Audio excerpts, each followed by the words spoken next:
হবিগঞ্জের সাতছড়ি জাতীয় উদ্যানে আবারও অভিযান চালিয়ে 18টি রকেট লঞ্চার উদ্ধার করেছে বিজিবি ৫৫ ব্যাটালিয়নের অধিনায়ক লেফটেন্যান্ট কর্নেল সামিউন নবী চৌধুরী বুধবার বেলা 11টায় এ তথ্য জানান। তিনি সাংবাদিকদের বলেন, দীর্ঘদিন ধরে তারা উদ্যানের ভেতরে নজর রাখছিলেন। এ সময় কয়েকজন ব্যক্তির গতিবিধি লক্ষ্য করেন তারা। তারপর মঙ্গলবার অভিযান চালিয়ে গহীন বন থেকে লঞ্চারগুলো উদ্ধার করা হয়।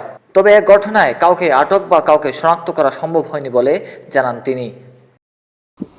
হবিগঞ্জ ব্যাটালিয়ন চুনারুঘাট উপজেলার সাতছড়ি রিজার্ভ ফরেস্টে সন্ত্রাসীরা অস্ত্র এবং গোলাবারুদ মজুদ করেছে বলে একটি তথ্য পাওয়া যায়।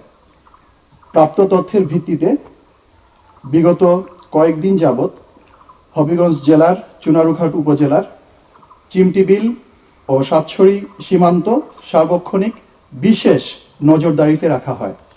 এরই ধারাবাহিকতায় গত 2 মার্চ 2021 তারিখ বিকাল 4টা থেকে হবিগঞ্জ ব্যাটালিয়ন 55 বিজিবি এর একটি বিশেষ দল সীমান্ত থেকে 1 কিলোমিটার বাংলাদেশের অভ্যন্তরে সাতছড়ি রিজার্ভ ফরেস্টে একটি অভিযান পরিচালনা করে। এই অভিযানে মাটির নিচে পলিথিন দিয়ে মোড়ানো প্লাস্টিকের কাভারের মধ্যে রকেট লঞ্চারের 18টি গোলা উদ্ধার করা হয়। উদ্ধার কার্যক্রম এখনও চলমান রয়েছে। আমাদের বিশেষ দল সন্দেহজনক স্থানগুলো কর্ডন করে রেখেছে। কিছু তথ্য জানিয়ে দেওয়া যাক। 2014 সালের 1 জুন থেকে 17 সেপ্টেম্বর পর্যন্ত 3 দফায় অভিযান চালিয়ে সেখান থেকে 334টি কামান বিধ্বংসী রকেট, 296টি রকেট চার্জার, 1টি রকেট লঞ্চার, 16টি মেশিন গান, 1টি বেড গান, 6টি SLR, 1টি অটো রাইফেল, 5টি মেশিন গানের অতিরিক্ত খালি ব্যারেল, প্রায় 16,000 গুলিসহ বিপুল পরিমাণ গোলাবারুদ উদ্ধার করে র্যাব। এরপর ওই বছর 16 অক্টোবর থেকে 4র্থ দফায় প্রথম পর্যায়ে উদ্যানের গহীন বনের মাটি খুঁড়ে 3টি মেশিন গান, 4টি ব্যারেল, 8টি ম্যাগাজিন, 250 গুলি ধারণ ক্ষমতার 8টি বেল্ট ও উচ্চ ক্ষমতা সম্পন্ন 1টি রেডিও উদ্ধার করা হয়।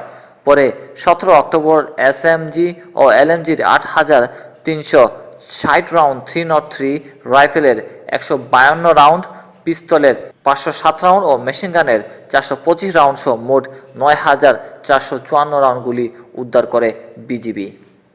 পঞ্চম দফায় 2018 সালের 2 ফেব্রুয়ারি সাতছড়িতে অভিযান চালিয়ে 10টি high explosive 40 mm anti tank rocket উদ্ধার করা হয়। ষষ্ঠ দফায় 2019 সালের 24 নভেম্বর সাতছড়ি জাতীয় উদ্যান থেকে 13টি রকেট লঞ্চারের সেলসহ কিছু বিস্ফোরক উদ্ধার করেন বিজিবি সদস্যরা। সাকিব আফন মিঠু, বাংলা ভিউ টিভি, সিলেট।